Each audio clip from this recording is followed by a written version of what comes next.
Ашкана дүйнөсү күн сайын өнүгүп, андагы жаңылыктар саат сана өсүүдө. Бүгүн биз сиздерге азоттон жасалган тамактар жөнүндө айтып беребиз. Сиз молекулярдык кухня жөнүндө түшүнүгүңүз барбы? Ал жөнүндө уктуңуз беле? Эгерде укпаган болсоңуз, анда бүгүнкү назарыңыз бизде болсун. Молекулярдык кухня 20-жылымдын 70-жылдарында эле белгилүү химик, физик Николас Корт менен Эрве Тис тарабынан ачылган. Алар химия менен кулинариянын айкалышын изилдеп чыгышып, мына ушундай даамдарды ойлоп табышкан. Молекулярдык ашкананы башкача дагы даамдуу провокация же шаблондордун бузулушу деп атап келишет. Алгач эле биз форель менен ышталган помидордон жасалган салаттын даярдалышына күбө болдук. Мында алгач балык менен помидорду соуска оонатып, грилдеги отко бышырып алышат. Андан соң аны тарелкага салып, кооздоо иши башталат. Мында молекулярдуу ыкма менен, башкача айтканда, лецитиндин жардамы менен томатты гелге айлантышат. Лецитин мээге пайдалуу органикалык зат болуп саналат. Андан соң салатка кунжут, фисташки, бурата сыры кошулуп, дасторконго коюлат.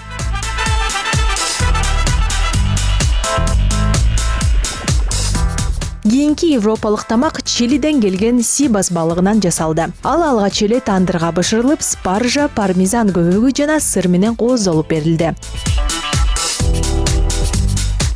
Ал эми мына бул тамактын молекулярдык бөлүгү болуп, мына ушул көбүк саналат экен. Бул көбүк болсо пармезан сырынан алынды.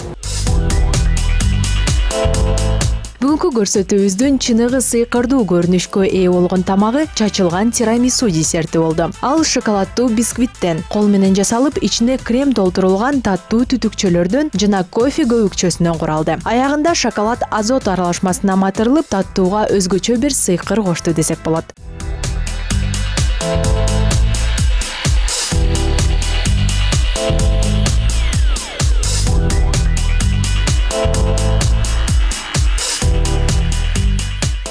Молекулярдуу элементтер менен жасалган автордук тамактар адамдын табитин гана ачпастан, экзотикалуу тамактанууну жана көңүлдүү кечти тартуулайт. Мындай органикалык соустар тамактын негизги даамын жоготпой, сизди дасторкон четиндеги эң бактылуу адамга айланта алат. Айтурган Айбекова, Эрлан Баястанов, НТС Таң шоула.